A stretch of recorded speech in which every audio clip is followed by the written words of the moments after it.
Hello students, स्वागत है आपका आपके ही यूट्यूब चैनल अल्फा क्लासेस में। डिफरेंशिएशन के ढेर सारे लेक्चर हो चुके हैं। एक एक टाइप को एक एक लेक्चर में कवर करने का पूरा प्रयास किए हैं और उम्मीद करते हैं कि आपको हर एक टाइप बहुत अच्छे ढंग से समझ आया होगा। जैसा कि थंबनेल में आप पढ़कर आ चुके हो, प्रथम सिद्धांत से अवकलन, डिफरेंशिएशन फ्रॉम फर्स्ट प्रिंसिपल, मूल नियमों से अवकलन। बच्चे अक्सर इसी से डरते हैं। डिफरेंशिएशन जो है इजीली कर लेते हैं, जितने भी टाइप सीखे हो बहुत आसानी से सीख गए होगे, लेकिन जो ये मेथड है ये थोड़ा टफ लगता है बच्चों को। तो बस आज तक टफ लगता होगा, इस लेक्चर के बाद आपको टफ नहीं लगेगा। बस 1 से 2 क्वेश्चन कराऊंगा, कॉन्फिडेंस आपका एकदम हाई हो जाएगा। तो पहले इसके बेसिक तो जाने, डायरेक्ट क्वेश्चन पे अटैक करते नहीं। पहले ये जानेंगे कि इसका बेसिक क्या है, फंडामेंटल है क्या, अवकलन के लिए क्या प्रथम सिद्धांत मायने रखता है।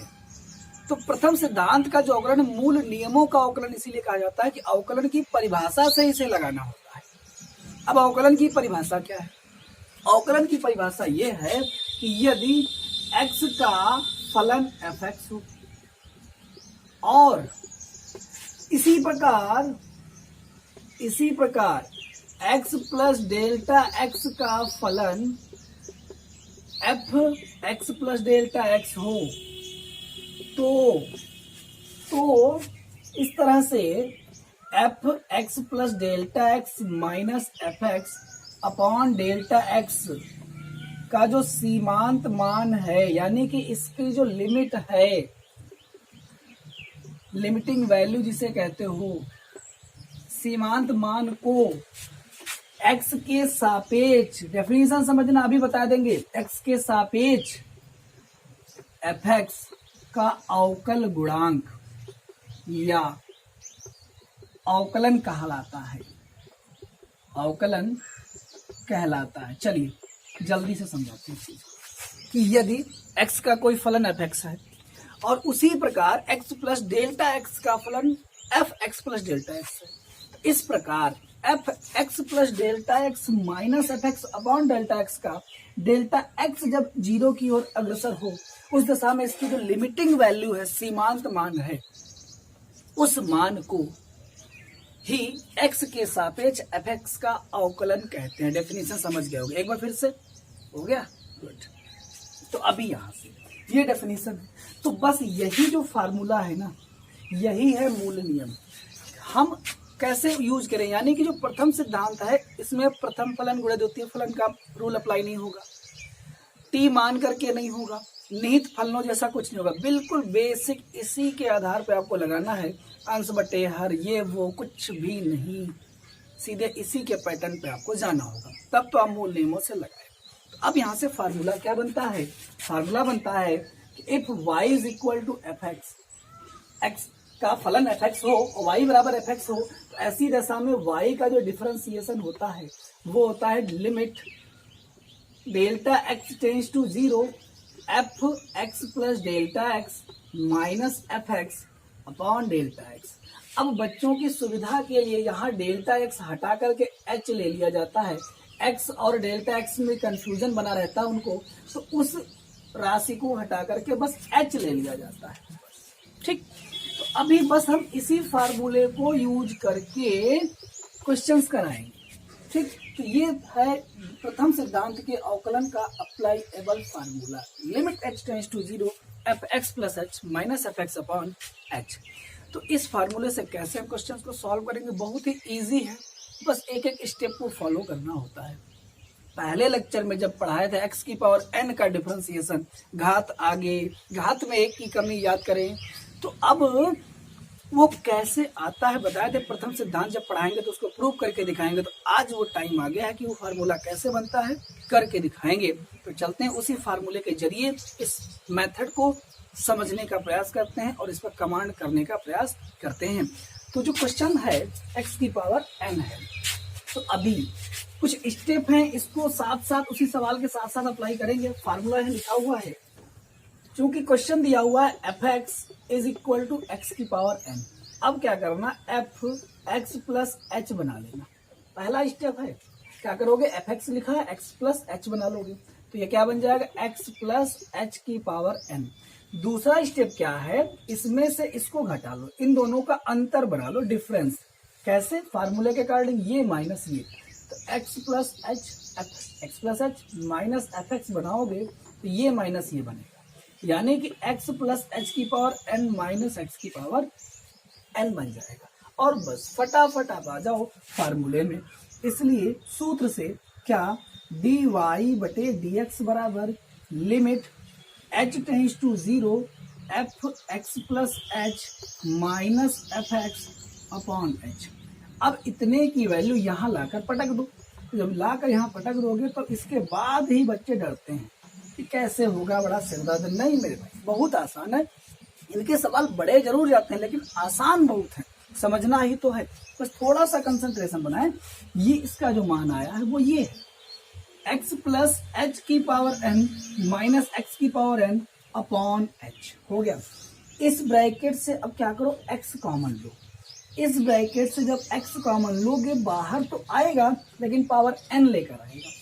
पावर n लेकर आएगा तो ये चल रहा है limit h tends to 0, x की पावर n यहां से हो गया कॉमन, अंदर बचेगा 1 प्लस एच अपॉन एक्स की पावर n। क्या ये अंडरस्टैंडिंग आपकी हो गई?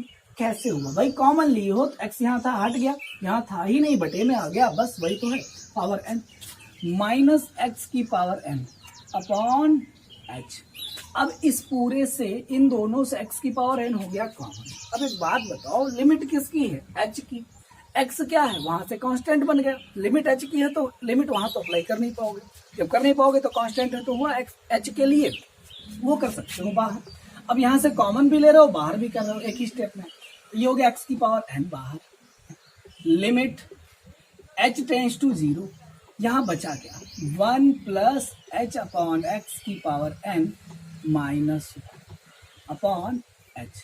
अब 1 प्लस एच अपॉन एक्स की पावर n, एक फार्मूला आपको बताते चले, यहाँ पर द्विपद प्रमेय में पढ़ोगे, जो 12th के बच्चे पढ़ रहे हैं तो ये जानते हैं 1 प्लस एक्स की पावर n का प्रसार क्या होता है। a प्लस बी का स्क्वायर जानते हो, a प्लस बी का होल क्यूब जानते हो, पावर n हो जाए, 4 हो जाए, 5 हो जाए, तब दिक्कत है। तो ऐसे में द्विपद प्रमेय लागू होता है। तो 1 प्लस एक्स टाइप का हो तो फार्मूला होता है 1 plus n x plus n minus 1 upon factorial 2 x square plus n minus 1 n minus 2 upon factorial 3 x cube plus dot dot dot last वाला एलिमेंट इसी तरह से एक्स की पावर n तक जाता है, 1 से स्टार्ट होकर के एक्स की पावर n तक जाता है। तो अभी यहाँ लास्ट को नोटिस मत करो, अब यहीं पे छोड़ दो, यहाँ तक आ गए। अब इसी फार्मूले के अकॉर्डिंग यहाँ पे देखो, तो ये चल रहा है क्या, x की पावर n, और इधर हो गया limit h tends to 0। Formula notice करो, तो 1 प्लस एक्स के जैसा है, तो x के जगह पर अब h अपॉन एक्स आ गया, तो वी हैव x की जगह ये करेगा, यानी कि जहां जहां यहाँ x आया है h अपॉन एक्स रखना शुरू करो। तो 1 plus n x n h upon x plus n minus 1, तो n minus 1 upon factorial 2 into h upon x का स्क्वायर। बस 2-3 पद ये प्रसार कर लिए, बस छोड़ दो, डॉट डॉट डॉट, और ये माइनस का चलना है 1 और अपॉन में ये h। इस 1 से ये 1 क्या होगा, कैंसिल आउट हो जाएगा। जैसे ही कैंसिल आउट हो जाएगा तो जो बचे हुए पद है इसी में आपको ध्यान देना है, n h upon x n minus 1 upon 2 factorial h upon x square. तो ऐसी दशा में पहले पद में जो है वो है एन एच अपॉन एक्स, दूसरे में क्या है ये भी देखो, दूसरे में एन है एच अपॉन एक्स भी, यानी कि इसके बाद जितने भी पद आएंगे एटलीस्ट उनके पास एन एच अपॉन एक्स तो जरूर ही जरूर होगा। कैसे, पहले के पास है, दूसरे के पास एन एच अपॉन एक्स मिल जाएगा, तो वो ले लेना यहाँ से कॉमन। लिमिट एक्स की पावर n बाहर चली रहा है, लिमिट h टेंस टू 0, तो कॉमन क्या हुआ, एन एच अपॉन एक्स। जैसे ऐसा कॉमन लिए हो तो यहाँ बचेगा 1 प्लस यहाँ बचेगा n माइनस 1 अपॉन फैक्टोरियल 2 और एक h अपॉन एक्स बच जाएगा प्लस डॉट डॉट डॉट, और इस पूरे के बटे में क्या h रहेगा। ऐसे में ये h से ये h कट जाएगा, n अपॉन एक्स बाहर आएगा क्योंकि लिमिट h की है, n और x में लिमिट कहाँ रख पाओगे, एक्स की पावर n गुड़े n अपॉन एक्स गुड़े जो लिमिट अप्लाई करोगे इस ब्रैकेट में, तो 1 प्लस 0 प्लस सारे पद यहाँ से 0 आएंगे। क्यों? पहले के पास h नहीं है, 1 आएगा, 1 रहेगा। दूसरे के पास h है, तीसरे पर स्क्वायर आएगा h का, फिर चौथे पे क्यूब आएगा, 4 आएगा। तो इस तरह से सभी h वाले 0 हो जाएंगे। अब बस यहाँ से n x की पावर n अपॉन x वो तो 1 हो गया। अब इसे ही उठा के ऊपर ले जाओ तो ये बन गया n x की पावर n माइनस 1। और आप देख पाए हो कि x की पावर n का डिफरेंशिएशन किस तरह से घात आगे घात में कमी होकर के हो जाता है। उम्मीद करते हैं समझ आया होगा। नहीं आया एक और सवाल लेकर चलते हैं, फिर एक और कम से कम 3 एग्जाम्पल करेंगे इस लेक्चर में।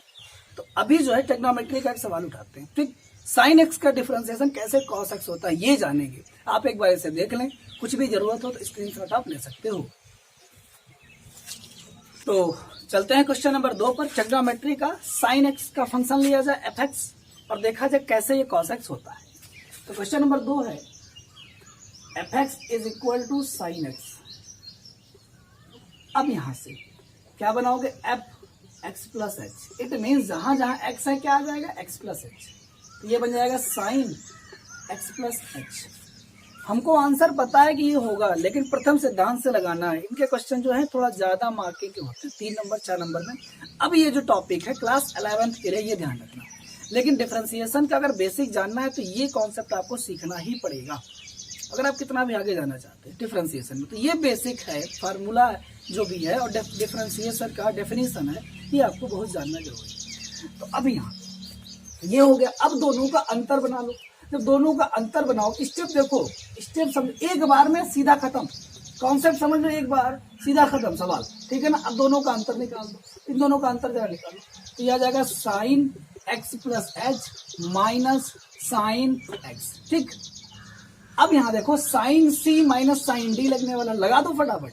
तो 2 cos c plus d by 2, तो सी प्लस डी बाई 2 करोगे तो 2x plus h by 2 into sine c minus d by 2 जब करोगे तो x plus H minus x by 2, x x cut जाएगा।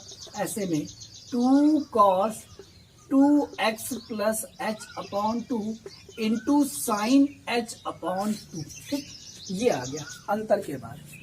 अब आ जाओगे फार्मूले पर, लिखोगे एक बार फार्मूला, चूंकि d y by d x equal to limit h tends to 0 F x plus H minus F x upon h हो गया इक्वल टू। अब ये जो निकाले हो इसका मान डाल दो, तो limit h tends to 0 2 cos 2x plus h upon 2 into sine h upon 2 upon h. देखो भाई, अब यहाँ पर लिमिट को अलग अलग कर सकते हो, बट आपको जब लिमिट पढ़ाया था तो एक बात याद कराए थे कि जब भी कभी साइन दिखे ना तो साइन थीटा अपॉन थीटा बनाओ। क्यों? क्योंकि एक फार्मूला होता है, लिमिट x टेंस टू 0 होने पर और साइन x अपॉन x अगर बन जाए तो इसका मान 1 हो जाता है। अगर साइन आपको कहीं भी लिमिट में दिख जाए तो तुरंत आप इस प्लेटफॉर्म पे लाने का पूरा प्रयास करेंगे, तभी साइन आपको दिखा। बट x की जगह क्या है, h बटे 2, बटे में क्या है h, यानी कि x upon x, sine x upon x होना चाहिए। तो ऐसे केस में जो कोण है वही बटे में होना चाहिए। बनेगा कैसे, इस 2 को इस h के बटे में डाल दो, रखा जा सकता है। अब लिमिट अलग अलग कर दो, यानी कि लिमिट कॉस की अलग और साइन की अलग।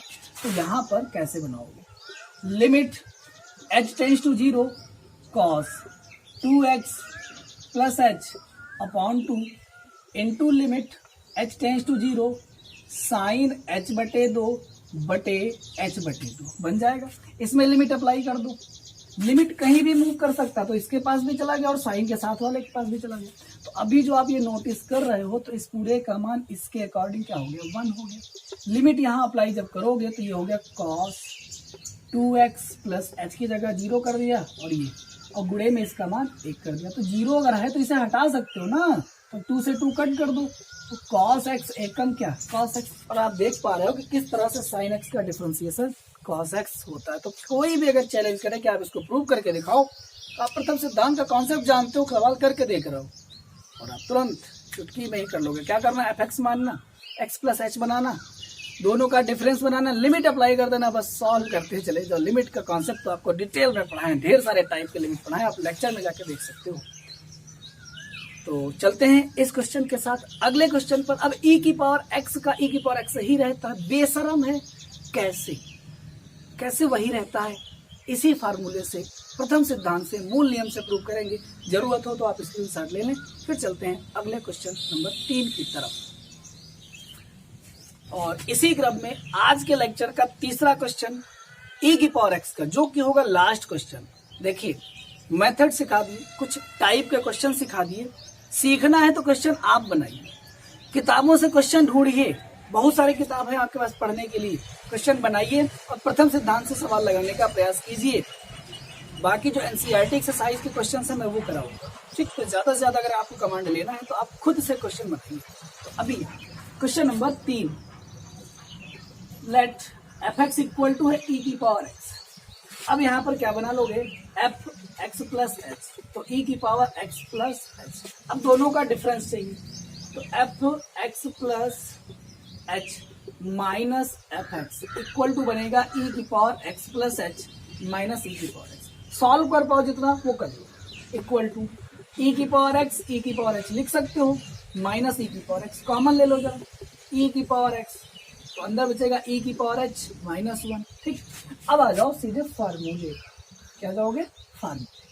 अब जब फार्मूले पर आ जाओगे तो देखो, तो इसलिए dy by dx equal to limit h tends to 0 F x plus H minus F x upon h होता है। वैल्यू रख दो इस डिफरेंस का, यही तो है।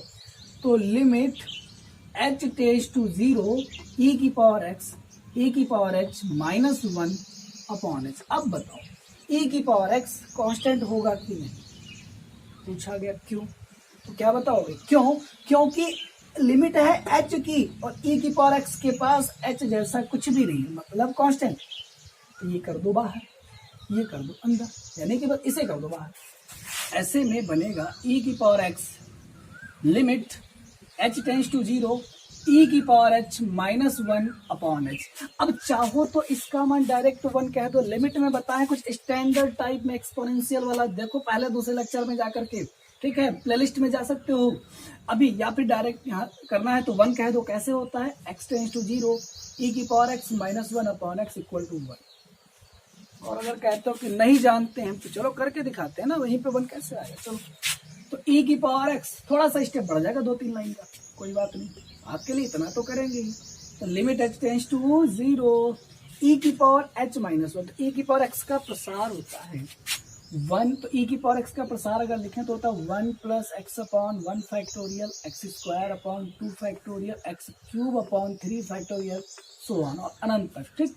ये प्रसार, तो h है, h डालते चले जाओ, 1 plus h upon 1 factorial H square upon 2 factorial H cube upon 3 factorial dot dot dot. और ये लास्ट में क्या है, देखो -1, ये अलग है, e की पावर h का प्रसार लिख रहे थे, याद रखना। अपॉन में क्या चल रहा है, अपॉन में चल रहा है h। अभी 1 से 1 खत्म हो गया। इसके बाद आप जो दूसरे पद से यहाँ तक नोटिस करो तो सबके पास h है, कम से कम एक h तो है, बाहर ले आओ कॉमन इस ब्रैकेट से।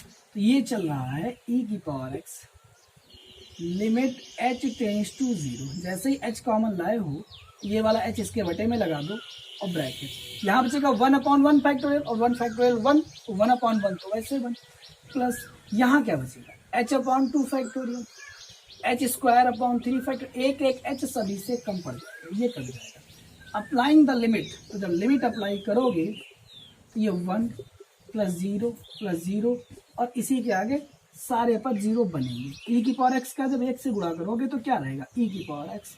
और इसी के साथ आप ये जान पाए हो कि e की पावर x बेशरम क्यों है, क्या फर्क पड़ता है, कुछ फर्क पड़ रहा है इसके ऊपर, नहीं ना।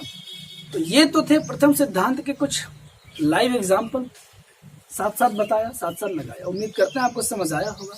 मिलते हैं बहुत ही जल्द एनसीईआरटी एक्सरसाइज क्लास 11th की लेकर। कोशिश करेंगे कि एक साथ कंप्लीट कराएं, वैसे पॉसिबल नहीं, उसमें क्वेश्चंस बहुत ज़्यादा हैं, 2 से 3 लेक्चर भी हो सकता है। तो कोशिश करेंगे खत्म करने। तो मिलते हैं बहुत ही जल्द अगले लेक्चर में, तब तक के लिए बहुत बहुत धन्यवाद।